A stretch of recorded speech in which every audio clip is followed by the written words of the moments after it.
Continuamos o nosso cenário político de hoje. Estamos na nossa primeira entrevista da rodada com os candidatos ao governo do Rio Grande do Norte. Hoje, a candidata Cloriza Linhares, do PMB, está aqui no estúdio com a gente ao vivo.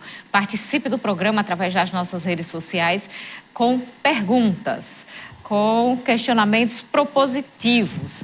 Demais participações, de elogios, de críticas, fica para as redes sociais da candidata, certo? E outros assuntos nós deixaremos para tratar na próxima edição do Cenário Político. Hoje vamos priorizar a nossa entrevista. Vanúvio. Carol, dando sequência já aqui à nossa entrevista, tem uma pergunta, né, que eu tiro aqui do plano de governo, da senhora que foi apresentado junto ao Tribunal Regional Eleitoral, com relação à criação de um conselho de governo.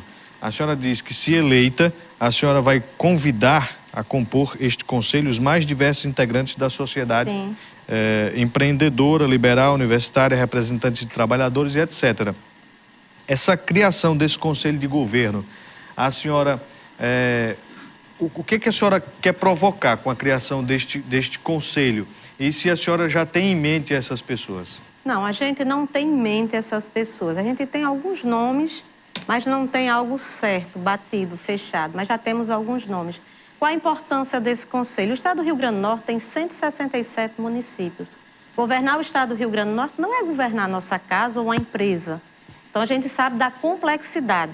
Então, é preciso que a gente tenha pessoas por setores, que principalmente vão ser elementos participativos no nosso governo. A universidade vai ter um papel fundamental. A gente vai ter essa parceria com as universidades. A gente quer que o estudante termine o seu curso, mas antes de terminar, ele já tenha esse contato com a sociedade. Não chegue, como a gente diz, fresquinho, né? Saia da faculdade e entre no mercado de trabalho. Então, a gente quer começar esse trabalho antes e até nos ajudando nessa parte tão difícil de regulamentar e corrigir os erros que a gente tem hoje.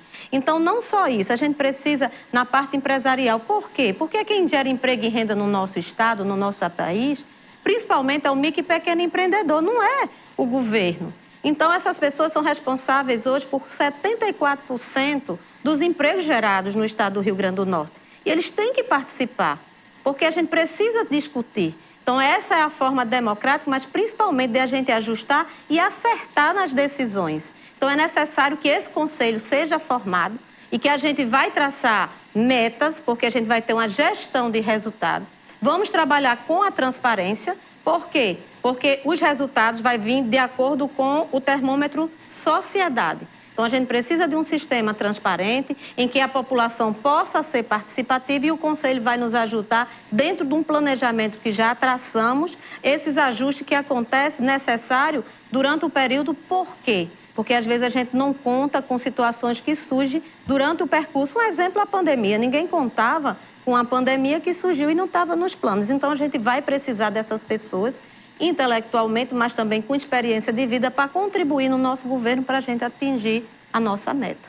Candidata, agora sim, vamos falar sobre a questão do servidor público. No plano de governo da senhora, a senhora fala sobre o estado mínimo. Diz o seguinte: todo e qualquer excesso de órgãos públicos que se mostrem ineficientes e ineficazes serão reduzidos, extintos ou fundidos a outros órgãos. Em outro item do plano de governo, fala da valorização do servidor público. A partir disso, como funciona essa ideia de valorização do servidor público? Para onde irão os servidores públicos, por exemplo, lotados em órgãos que poderão ser extintos, caso a senhora seja eleita? Olha, a gente precisa trabalhar com metas e a gente sabe que, se não for dessa forma, a gente vai ter uma máquina inchada. O nosso governo vai ser diferente do que a gente viu até hoje. Grande parte da máquina pública, ou melhor, uma parte da máquina pública, ela hoje serve de cabide de empresa para alguns benefícios ou para algumas trocas de favores que garantam, né, pessoas manter-se no poder. Então, a gente tem essa preocupação. E a gente não está aqui para inventar a roda ou vender ilusões. Fala-se de um estado inchado, que não tem recursos para fazer investimentos. Sim, mas a gente tem um órgão, que é o Tribunal de Justiça, que recebe críticas, recebe um valor e consegue deixar dentro do seu orçamento sobras. Mas por quê? Gestão. O Tribunal de Justiça hoje, ele trabalha com número mínimo, mas tem metas. A gente trabalha em cima de metas, tem software que acompanha a produtividade. Isso é eficiência e isso é gestão, coisa que não ocorre. A gente não vai prejudicar servidor público. A gente vai aproveitar a mão de obra qualificada. Muitos servidores não param no tempo, continuam se qualificando e são subutilizados. Então, a gente vai fazer uma seleção interna para aquelas pessoas que voluntariamente queiram participar do governo e a gente vai criar, como eu disse, uma gestão de resultado, criando índices e, a partir daí, a gente trabalhar com metas e produtividade. Isso já dá certo dentro do estado do Rio Grande do Norte, num dos poderes, porque são 3 poderes, né? Executivo, Legislativo e o Judiciário. O Judiciário mostra que, quando se faz gestão com eficiência, se tem resultados. A senhora fala da questão da valorização dos servidores públicos.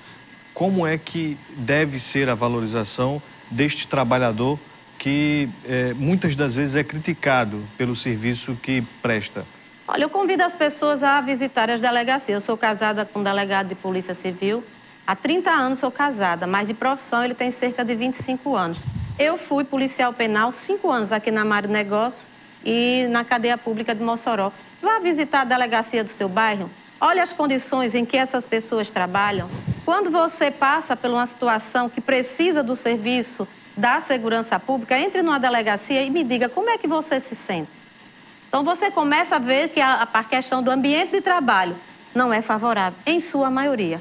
Olha os prédios públicos que essas pessoas estão trabalhando. Aí vamos lá, existem metas a serem cumpridas? Existem tecnologias suficientes? A polícia hoje, se você passar por uma questão de local de crime e precisar colher digitais, você vai pegar um fichário aqui no ITEP para comparar digitais coletadas. Enquanto isso, a gente tem um plano de saúde que você coloca uma digital, você vai no banco, coloca uma digital.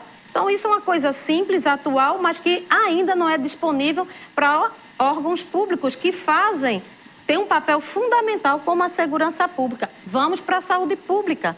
Quantos remédios são desperdiçados, vão para o lixo porque não tem um controle, não tem um sistema, não tem um gestor técnico aliado a um sistema que você possa comprar a quantidade certa, dependendo da validade, para que você não perca aquele produto ou o produto certo em razão à sua demanda. Não existe esse controle.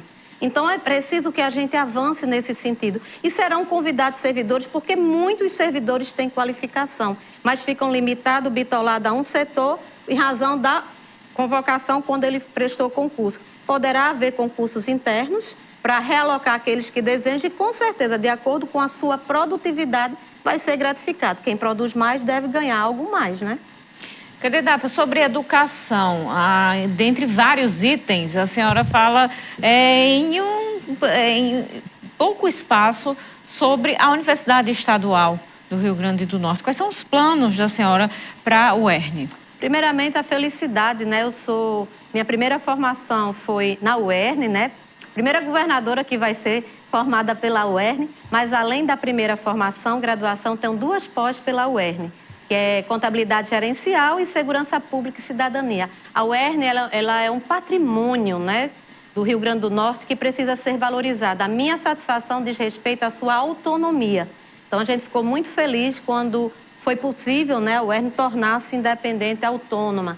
Então, a gente vai ter um olhar diferenciado, porque eu vejo a UERN como parceira no governo Floriza Linhares. A gente precisa pegar essa classe de estudantes que estão se formando, se qualificando e já colocar nesse contato e, junto com a universidade, conseguir minimizar esses efeitos tão caóticos na área principalmente da parte de saúde e nessa parte empresarial. A gente tem segmentos de locais que temos cursos que não condiz com aquilo que o mercado de trabalho está pedindo. Então, é preciso haver essa comunicação. É preciso se comunicar. Por exemplo, na nossa região Costa Branca, existem áreas, né, que poderiam ter formações, porque o setor pede. Turismo, além do turismo, a gente vai trazer o polo cloroquímico, que já era para estar instalado ou em fase de instalação. Há 20 anos se fala, mas ninguém nunca chegou e colocou. Isso vai gerar emprego e renda. Aí tem cursos de química, de física e de outras, parte ambiental, que poderia estar sendo fomentado e otimizado para quê? Para que essa mão de obra, antes mesmo de sair, já começassem a ser absorvida pelo mercado de trabalho. Então, precisa ter esse olhar empreendedor entre a demanda e a oferta. E as universidades, com certeza, vai ser convidada para fazer parte do governo como parceiras. E as escolas do ensino fundamental, ensino médio, existe hoje, na verdade, há muito tempo que vem se falando sobre escola em tempo integral, né? Existem algumas delas aqui no Rio Grande do Norte. Como é que a senhora vê a possibilidade de melhoria dessas escolas do ensino base, né? Do ensino médio e do ensino fundamental? Volto a dizer, se o meu plano de governo está pautado no desenvolvimento econômico sustentável, e a exemplo de Singapura, Catar, Israel, que saíram em menos de um século da miséria e hoje é um dos países mais desenvolvidos do mundo, aí eu convido a vocês a estudarem sobre esses países, o caminho foi tecnologia e educação. Então, o nosso caminho, eu não estou aqui para inventar a roda. Eu vou seguir os passos daqueles exemplos que deram certo. Então, o que é que a gente vai fazer? A gente vai investir e priorizar a questão de escola de horário integral ou que a gente possa voltar para a parte de qualificação técnica. Volto a dizer, precisamos de mão de obra qualificada. Muitas pessoas falam que falta emprego. E eu falo com muita propriedade, eu tenho 50 anos e na parte empresarial, em razão da minha família, né, e também da nossa vida, desde os 7 anos de idade que eu já vendia na rua, era ambulante. Então, a gente sabe hoje o déficit de mão de obra qualificada. Então, é necessário que essas pessoas tenham, no contraturno do horário, a oportunidade de ser qualificada, principalmente no que diz respeito às demandas locais. Qual é o tipo de oferta? O que é que eu preciso me qualificar? Será que eu vou ser absorvida? Tira os jovens das ruas, minimizando as chances de se envolverem com o tráfico e com outras coisas, mas também cria uma possibilidade de saírem, quem não quer ingressar na universidade, já sair para o mercado de trabalho porque já vai estar qualificado. Mas atrelada a isso, a gente vai estar envolvendo a cultura, o esporte, o lazer, porque hoje o grande problema na área de segurança envolve a questão do envolvimento dos jovens no tráfico e cada vez mais eles estão sendo convocados para fazer parte dessa situação que gera mais violência. Então, investir em educação é, a longo prazo, transformar uma sociedade. E Cloriza vai ter isso como base, já que o foco é desenvolvimento econômico sustentável. Candidata, na opinião da senhora, Mossoró é a capital da cultura no Rio Grande do Norte?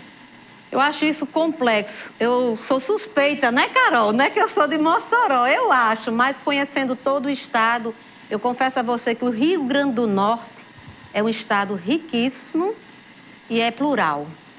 A gente tem das mais diversas, inclusive o Geoparque do Seridó, que eu tenho a honra de conhecer, reconhecido pela Unesco no mundo, né? Tem 177 parques apenas reconhecidos pela Unesco, o Geoparque do Seridó.